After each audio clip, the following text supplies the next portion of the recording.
Hello, friends. Van Potts here with Preston Lane and Partners, and I wanted to tell you about my day yesterday.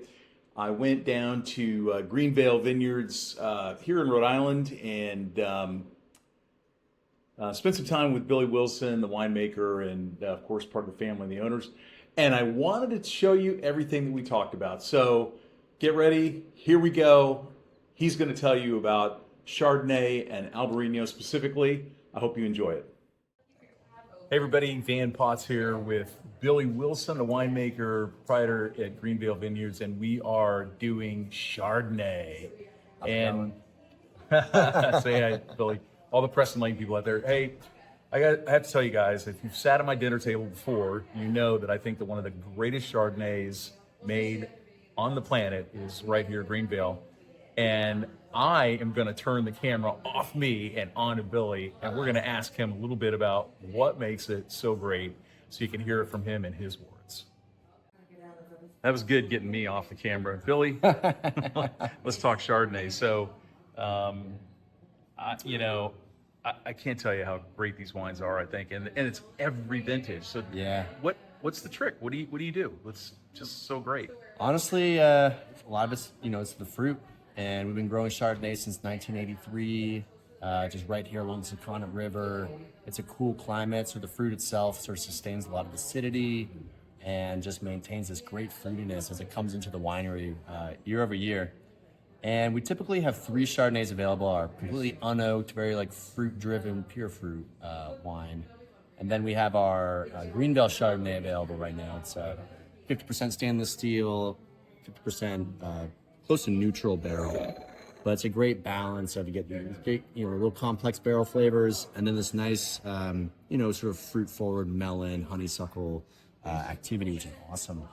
And then, of course, we have our sort of traditional sort of reserve, which is our select Chardonnay, which is 100% barrel, fermented and aged, 6 months in barrel, a little more body, a little more barrel tannin, and of course, you still get this fruitiness kind of coming through, so it's a nice balance there. Now, let me ask a question. Basically, when are you harvesting? Like, not exact, just like First week in October. first week in October? Yes. And then tell me about your maceration process and... Yeah, so the fruit comes in, we pick it, everything gets picked by hand, and then we whole cluster press it. So there's no destemming, there's no really rough handling of the fruit. It gets raised into the press, and then it's a sort of a gentle whole cluster pressing that happens with all of our Chardonnays. Yeah.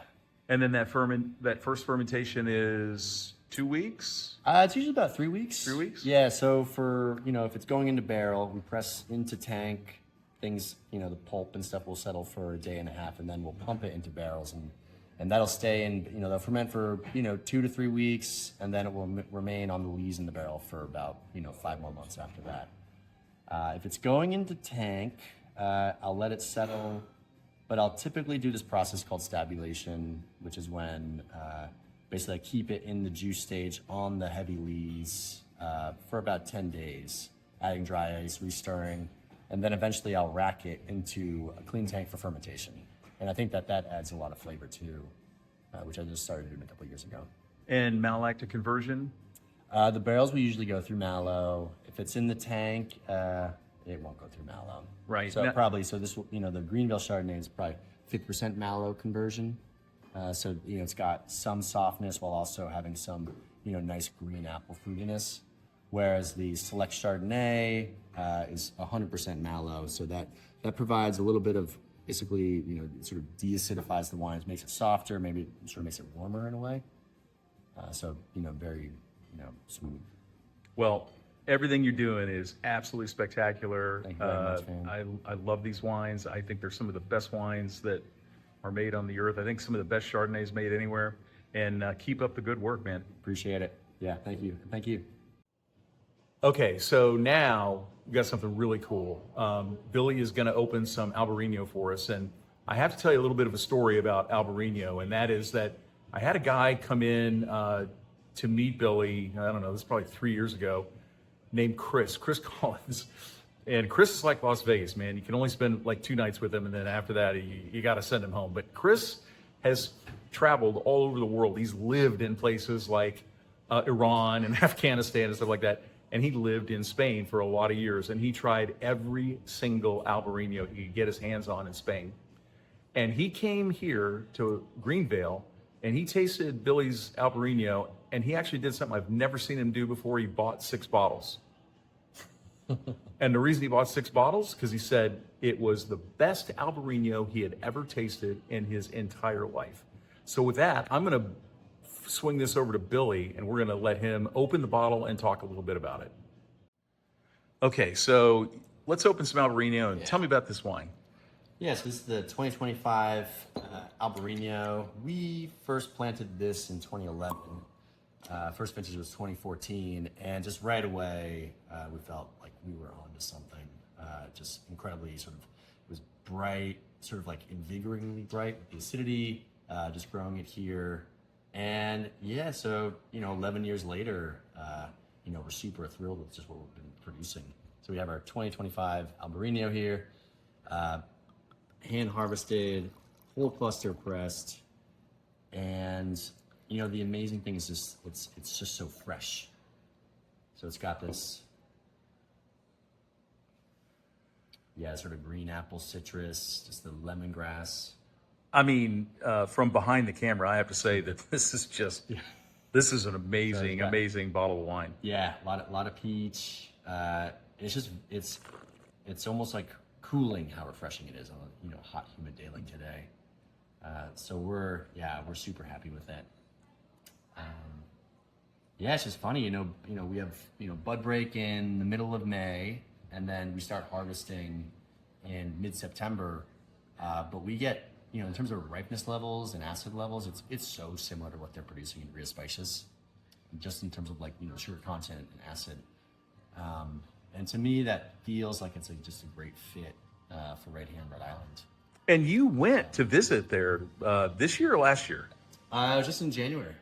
Wow. Yeah, and just the similarities where it's you get there and it's it's so influenced by the Atlantic Ocean. It's all granite soils, so more on the acid side. Just we're pretty acidic soils here. We're not granite on the property, but just all around New England is granite. Right. But their bud breaks 1 month earlier, so their season's a little more, I'd say, more moderate than ours. We have a really hot sort of August, I think, that we catch up on our ripeness with, August and September. But that sort of Atlantic influence, the amount of moisture that they get to is super similar to ours as well. So it was fun, and the flavor, it's remarkably similar. It's fun. And so my number one question is, who was it in the Wilson family that was sitting around one day and goes, we should plant Albarino? Yeah. Mom and Dad. Yeah, they were deciding, they knew they wanted to plant another varietal, and they were deciding between Chenin Blanc and Albarino. And I think they just had a lot of great Albarino in Spain, where they just decided, we're doing that. So, good call, Mom and Dad. Right. Yeah, so we did, so we distill Albarino, super fresh, seafood, it's just dry, seafood friendly, oysters. And then we have our sparkling Albarino. And this is an ancestral method sparkling wine where it's bottled basically in the fall, right before it's finished its first fermentation. And so the carbonation in the bottle is just sort of naturally occurring from that fermentation. And then we just scourge it in January after it's done and it's settled. That means we take the lees out, and so we have this nice sort of clarified look. And again, a lot of green apple, fresh peach flavors, and that's what we're kind of going for. So there's a little bit of a newer project. We did about 100 cases of this, but as time goes on, I think it's a great fit for sparkling wine too, just as much as it's for still. That's awesome. Yeah, we're stoked. Overall, the 2025 vintage, with from rosés to the Albarino to the reds, we're super excited about. And we're putting out more wines here and there, and stay tuned. Cool, man. Yeah. I can't wait to taste it. Awesome. So there you go. That is the report from Greenvale. I hope you enjoyed it as much as I enjoyed going down there and visiting. I have to tell you, tasting through everything, the 2025 vintage on the Chardonnays, outstanding. So make sure that you find a way to get some of that stuff. Now, as just as a matter of record, Preston Lane is not contracted by Greenvale. We're not. They're not one of our clients, and it is purely out of my love for a local farm and a local family business that we put this together for you.